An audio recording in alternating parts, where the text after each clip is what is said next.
Hello, welcome to Myelopathy Matters, the official podcast of the charity Myelopathy.org. Where we talk all things degenerative cervical myelopathy from the perspective of the professionals, the researchers, and the people living with myelopathy. I'm Ben Davies, neurosurgeon scientist and a founder of Myelopathy.org. I'm Iwan Sadler, a person with DCM and also a founder of Myelopathy.org. This is Myelopathy Matters.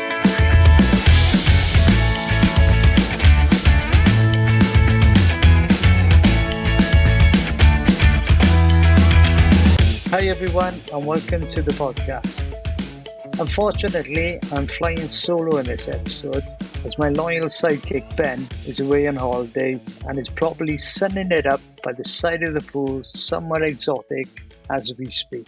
So today we are going to hear from Sheila Thomas Duggan, who is an admin in our Facebook support group and like many of us has been affected by DCM, but has been able to give up their time by volunteering and becoming an essential team member of Myelopathy.org.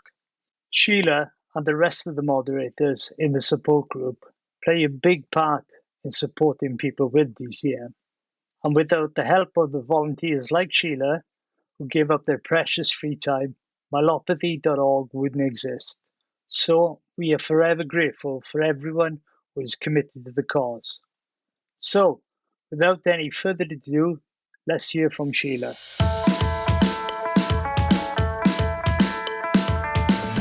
Hi, Sheila, and welcome to the Myelopathy Matters podcast. It's great to have you on here. Thank you for inviting me. You're more than welcome. We haven't had a catch-up for a while, so just think of it as a catch-up as well, yeah? Okay. Tell me, how did you become aware of Myelopathy.org? Originally, it was 2 years past my initial surgery. I was having some complications, so I went to a different doctor. He's the one who diagnosed myelopathy that was actually occurring with the first surgery. In doing my research online, being a technical guru, I kind of found you guys right away and really liked the community in general because you could be so open and honest and pour your heart out as to how you're feeling and the questions you had, and the group was very responsive. At that point, I've had several other surgeries since then, and have just really enjoyed the group overall. Very supportive and caring. Well, that's great advice for us as well, isn't it? And now you're part of that group, and it's good to have people like yourself and all the other moderators helping us out, giving it an international field as well. How did it actually help you? What do you find that the group brought to you when you first sort of joined it? It was the energy of the group to get the awareness out to the doctors, out to patients. And I think the thing that pushed me to want to volunteer and do more was basically just that the information needs to get out there. We need to push. We need to have doctors more aware so they don't look at patients like they're going crazy when they say, I have internal vibrations going on, but you can't see them, but I can feel them. Those types of symptoms, my doctor told me was incredibly vague. They didn't know what to do with me. I was really pushed to vitamins, and it must be that I was overweight, and so I lost weight. It's just been a whole circle of doctors pushing me away, saying they didn't know what was wrong, until I stumbled upon John Hopkins, and they helped me out to understand that it was myelopathy. But again, they don't teach you anything about myelopathy. They just tell you you have it. So it was another surgery and a lot of learning that I did based on the group's activity and based on your story and Shirley's story. There was plenty of stories out there to look at, that I wasn't alone in this, and that really there are some truly obscure symptoms that doctors just don't look at, and they just kind of look at you like, okay, and what else do you want me to know? So it's a shame that our community is still doing that. It's really a shame that we still have some of that going on. I was talking to someone the other day, and some doctors still don't sort of say, yeah, that symptom that you've got is connected to myelopathy. So it's nice for you to go into the group and sort of tick the boxes to say, I've got this symptoms like the shaking and so on. Yeah, that's part of myelopathy. It just proves that you're not going mad, really, because there's a long list of symptoms that can be generated because your spinal cord is playing up. Your spinal cord is like encompasses your whole body. So it can be anywhere, the symptoms. So when you joined the group, sort of when and why did you decide to become more involved with the charity? Financially, I didn't have the means of doing, donations at the time, and I just needed to give back to the community that had helped me. And also, it's important to me that people know we're here, we understand, and we will help you give the information back to your doctor that you need to. The information sheet that we have now is imperative that people take that to the doctors with them.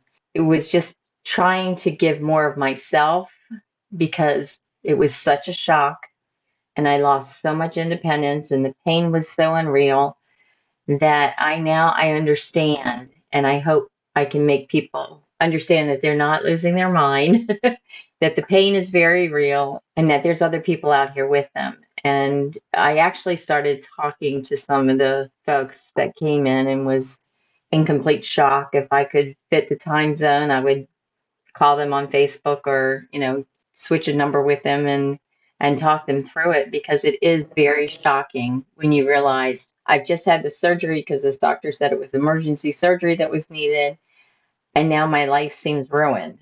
And that's exactly how I felt. I felt like my life was over and it's just hard. So I just really want to talk people through it, let them know that there is certain documents and things that they need or that they can work with their doctors on. Some of the stuff people just don't understand, disability, and that's something I have experienced in the U.S. So I can help some U.S. patients with that. So it's just giving back as much as I can. So your motivation and inspiration really is giving back to people then, isn't it? Yes, it's the empathy that they need that they may not get from their family at the time because families don't understand yet, or it takes them a while to understand, and they need that outlet. And I want to be able to help them through that outlet of just trying to understand what's happened to their life all of a sudden and help them through the next steps of, what happens after surgery? What do you need for surgery? There's a lot of information that we have out there that we can teach people how to search for, which I do through comments. And Karen has been really good, another moderator who has had people talk to her. So it's really just getting the message out there, making people know that they're not alone and that there is life with myelopathy. It's just not, your life's not over. And I think that's a really important sort of point to put out there. There's people that speak, you can talk to people, carry on with your life. You just got to learn to adapt, really. When you came into the support group, you've done such a good job. So was there any particular background and skill that you had that sort of helped you become an admin in the group? The only thing that really helped me was just knowing some technology. It's not much, I didn't need to tap into my skill set. It was really just trying to get the empathy to group members who are struggling. It's trying to give some positivity to their day, maybe throw out a positive ad that makes them stop and think that, yeah, all is not lost. With me and my travels, we share things on Sundays and I often share wherever I am, all through the United States and British Columbia. So it's a place to share. It's a place for people to realize that there's a community of us out there. It's really not a skill set that I brought to the team. It's really just how I had been through it, and I knew others were going to be facing the same questions, daunting tasks, and doctors, and that's all. I think it's a bit of a Groundhog Day a lot of the times because you know what questions are going to come up, because I can remember my questions when, I was newly diagnosed, and it's the same. You can see the newcomers coming in and you're you're ready, you know what to say. It's like a flowing script nowadays to say, right, this is what you need to do, and so on. We've been there, we've done that, we've got our experience, sort of thing. It's all really valuable. So, can you share some of the valuable experiences you've had while helping others in the group? Something that sort of stuck out to you? Yes, I've actually been called someone's superhero. Oh, brilliant. Yes. I had a gentleman that just didn't understand what he was going through, and I kind of, talked to him on the phone and kind of explained some of the experiences that I had been through and the adverse effects of some of the medications like baclofen. He found out that, I've had actually 13 spine surgeries so far, and he was just like, "Wow, you're my superhero." And it's not being a superhero, it's wanting to have a quality of life that is hard to have. Therefore, I made some decisions on putting in a pump, and a pump means a lot of maintenance. Every time something goes wrong, it's always the pump, they say. Several of these operations were from having the pump implanted and getting an infection and having it reimplanted. But I think some of the experiences with the team or with the group has been people really appreciate hearing your story instead of just reading it. One of the things that I would like to see us do a little better or, advance to, I should say, is having a live forum. We have the calls, the virtual coffees, but a lot of people don't want to speak in a group.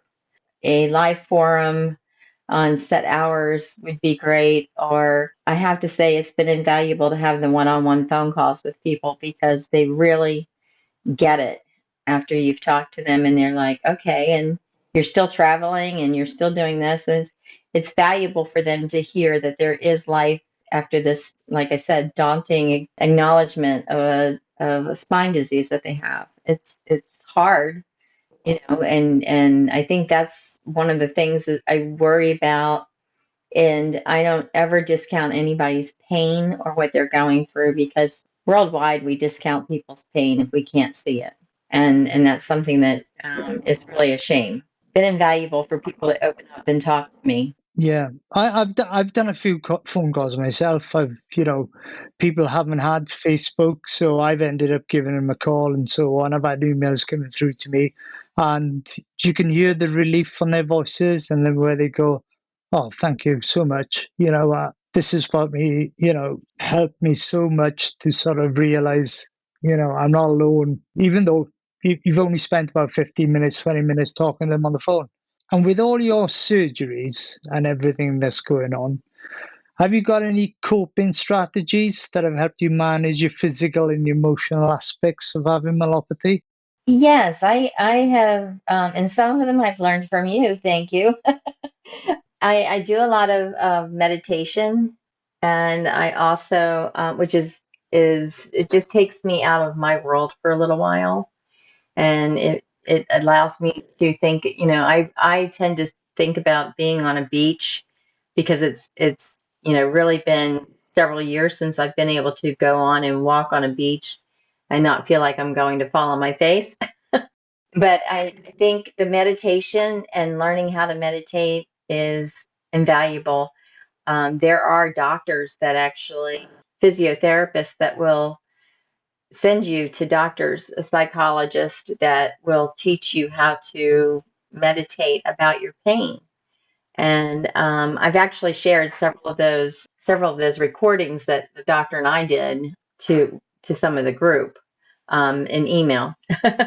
But the other things that I have found invaluable is audiobooks. Just sitting and listening to an audiobook for a little while, it will actually relieve pain. I don't know how it does it. I guess it's the serotonin, dopamine, whichever part of your brain that you're trying to get to stop thinking about the pain. It puts you into a different subject, a different world, a different you know attitude, place of time. I love my audiobooks. The other thing that I have found invaluable is the Tiger Balm. So I came across that and it is amazing. And the other thing is the reacher. The reacher helps me cope because I can't reach anything. I've lost 2 inches.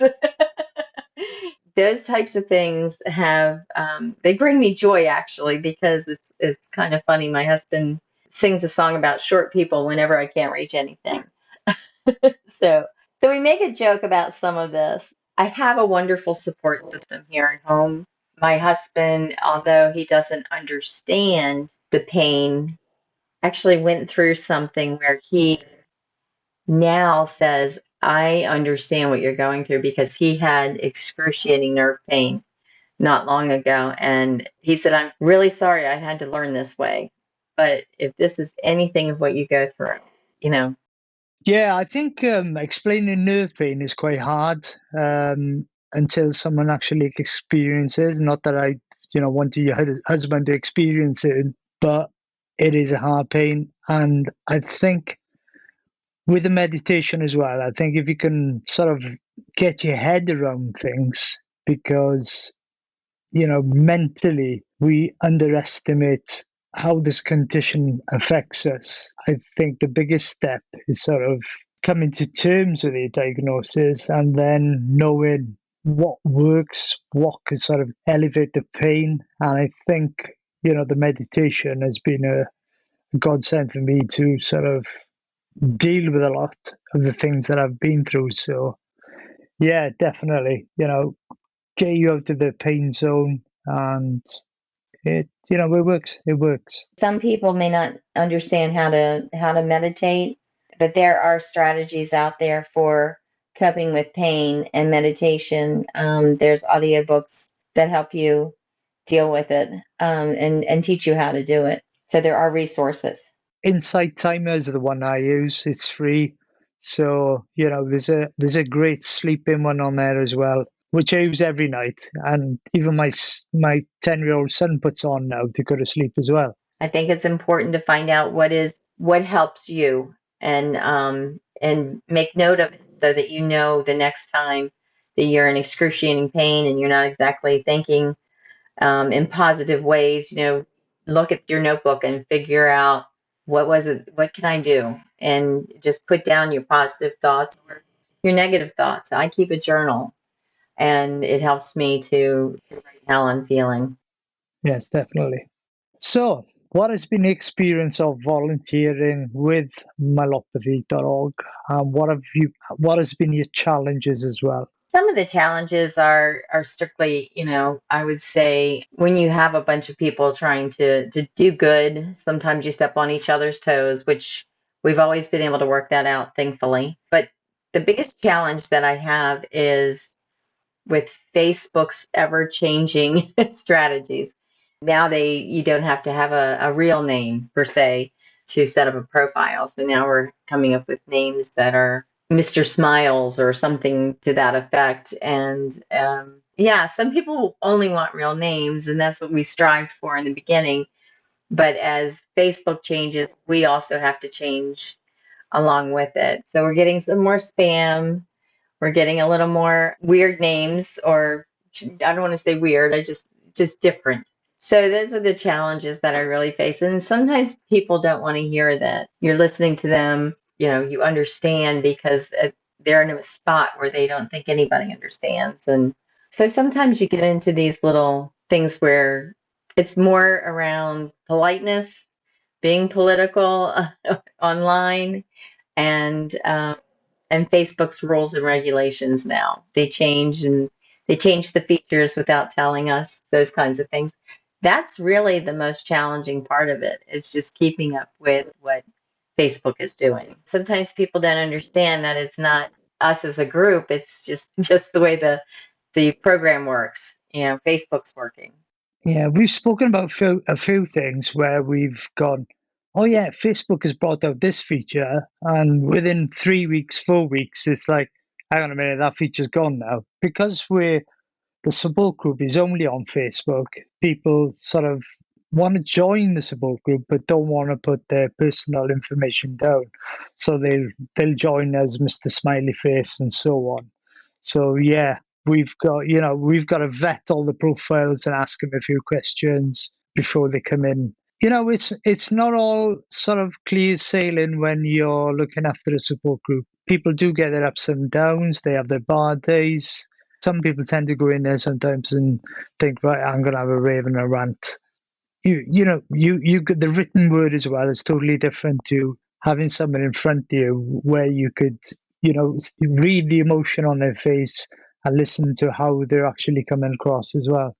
So I think that's quite challenging at some points. I think that's why, I started volunteering to talk to people online, because it's sometimes that one-on-one conversation is saying 1,000 words when you really just don't know how to put the words out there. One conversation can really help someone out, and I don't mind doing it. It's something where I understand, because I remember when it was me looking for all those answers. So that's the biggest challenge, is trying to make people feel good, know that they're, making the right decision when they need to have surgery, or when the doctors are telling them that it's emergency surgery. People tend to want to back off from, being operated on. And I completely understand that, as someone who's been operated on a little too much. Um, the the variations of myelopathy, some people don't understand why other people are in such pain, because maybe they had an accident and their neck got fixed immediately, or their back got, fixed immediately. So their myelopathy was short-lived, so they may not understand somebody else's pain. And those are the little things that you find in Facebook, and it's just, or in forums even, just people in general putting out their messages. But I really do enjoy the group, and enjoy the work that I do with them. Brilliant. Absolutely brilliant. Apart from being called Super Sheila, what has been one of your biggest positives of being involved with Myelopathy.org? I tell people this a lot when I talk to them, is they're helping me as much as I'm helping them. It is good for me to see these stories as a person with myelopathy. So I'm just sharing with them. The only thing that I can do is approve and disapprove. It's more the mental impact for me, and the positives for me in talking with people, or reading the posts, or responding to the posts, is that it's all cathartic for me. You're giving me as much as I'm giving to you. That is worth its weight in gold. Yeah, I think just someone saying thank you for your help is, is the best feeling in the world, where you've turned around, you've pointed someone in the right direction and they go, oh, thanks for that. That means a lot, sort of thing. So what would you say to someone out there considering that they wanted to get involved with Myelopathy.org or join the support group? I think it would be great. I think we need more volunteers. I know that sometimes I can't get to things as fast as I'd like to. And I know that, the different time zones can be a challenge. So having people in various time zones would help. So I would say, let us know. Get in touch if you want to help. Always looking for help. The other thing is that it's flexible, because you are volunteering. We can't set you to a schedule and say, okay, I want you to do this, this, this, and this. But there are things that we do on schedule, podcasts or meetings. You can do as much as you want to, or as little as you want to. Yeah. Like I say to everybody, you're a volunteer, you've got myelopathy, you need to take time out, have a rest, don't overdo things.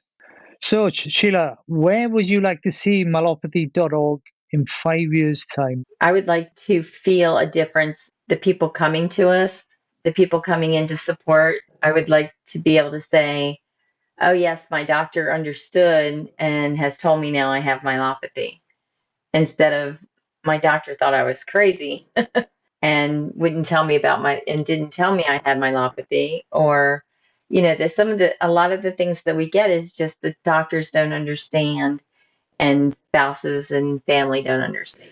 Those are the two main people in your life that are going to help you. Your support infrastructure being your family and friends, and the doctor being the person that's going to prescribe and take care of you.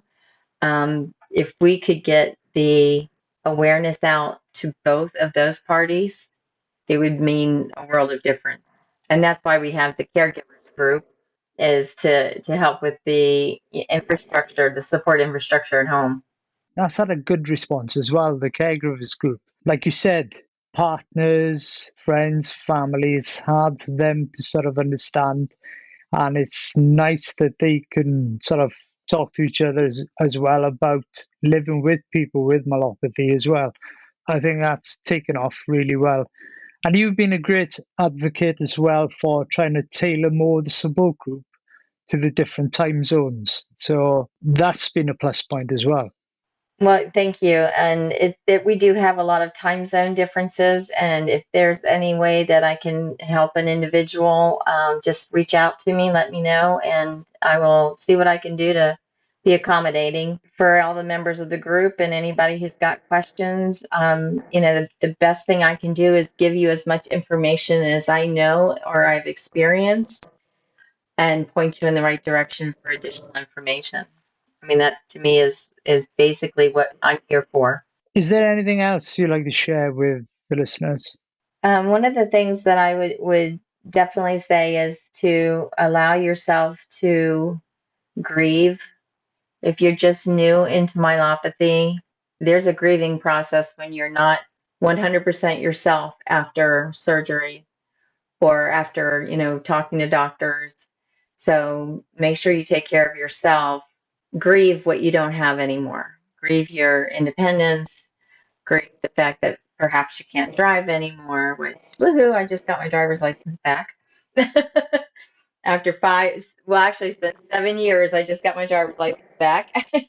So, Well done. Well done. yes, I'm excited. I'm at a point now in my health that the doctor has released the hold. Here in the States, they can put a hold on your license for medical suspension. It's liberating.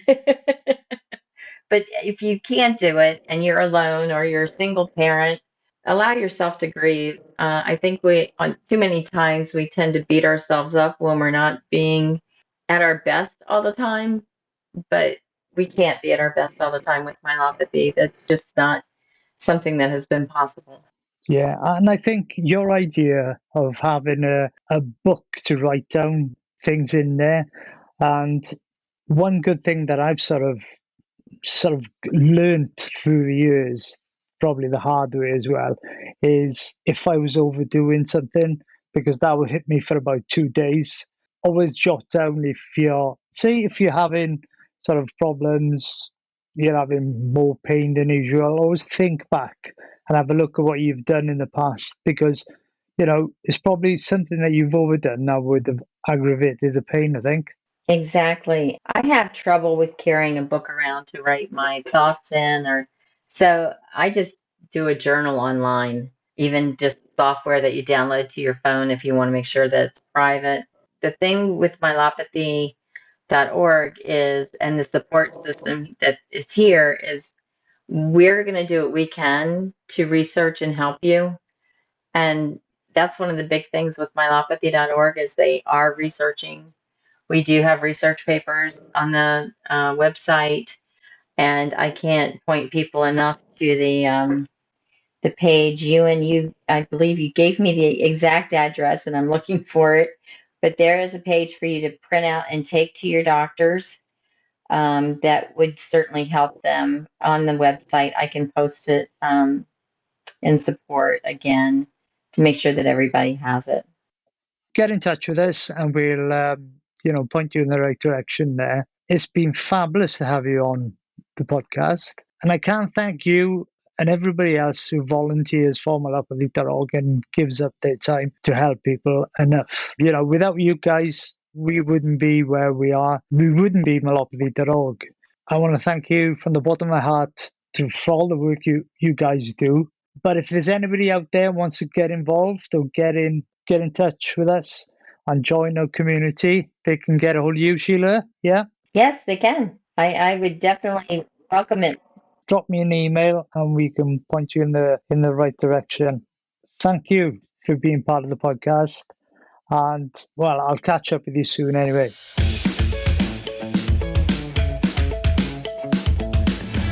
As always, it was great to catch up with Sheila.